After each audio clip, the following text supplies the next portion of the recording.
Hello बच्चों, let's read the question. A particle A has charge plus Q and a particle B has a charge of plus 4Q with each of them having the same mass m. When allowed to fall from rest through the same electric potential difference, the ratio of their speed is VA by VB will become.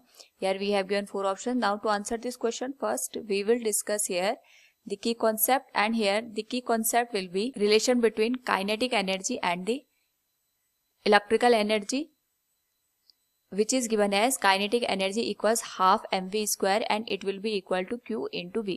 Now according to the question, हमारे पास यहाँ पे एक particle दे रखा है A जिसका charge plus q के बराबर है, दूसरा पार्टिकल दे रखा है B जिसका जो चार्ज है ये प्लस 4q के बराबर है, और हमने इसको यहाँ पे रेस्ट से थ्रो करना स्टार्ट किया in the same electric potential difference. तो हमें इनकी वेलोसिटी का रेशियो बताना है.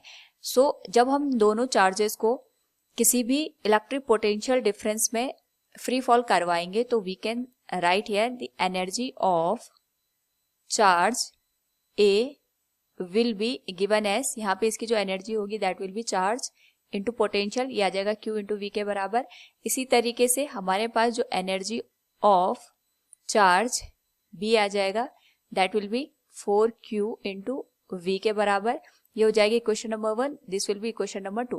नाउ अगर हम बात करें यहाँ पे ये रेस्ट से चलना स्टार्ट किया तो we can say kinetic energy of A will be given as half M we A square, और इसी तरीके से अगर हम बात करें यहाँ पे kinetic energy of B will be half M we B square. इस पर्टिकुलर केस में जो दोनों चार्ज पार्टिकल हैं उनका मास सेम है, इसलिए हमने यहाँ पे सेम मास को कैलकुलेट किया है, क्योंकि यहाँ पे दोनों का जो भी काइनेटिक एनर्जी प्रोवाइड होगा वो यहाँ पे इस पोटेंशियल डिफरेंस की वजह से होगा. तो हम यहाँ पे जो इलेक्ट्रिकल एनर्जी हमें ऑब्टेन हुई है in terms of the potential difference और जो काइनेटिक एनर्जी ऑब्टेन हुई है इनको इक्वेट कर लेंगे.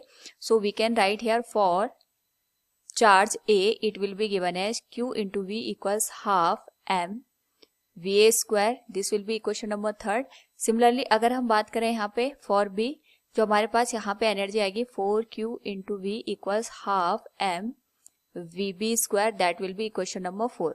नाउ यहाँ पे अगर हम दोनों इक्वेशन को एक रेशियो के टर्म में लिख दें तो ये आ जाएगा equation number 3 divided by equation number 4. ये आ जाएगा q into V divided by 4q into V, और ये आ जाएगा हमारे पास half M we A square divided by half M we B square.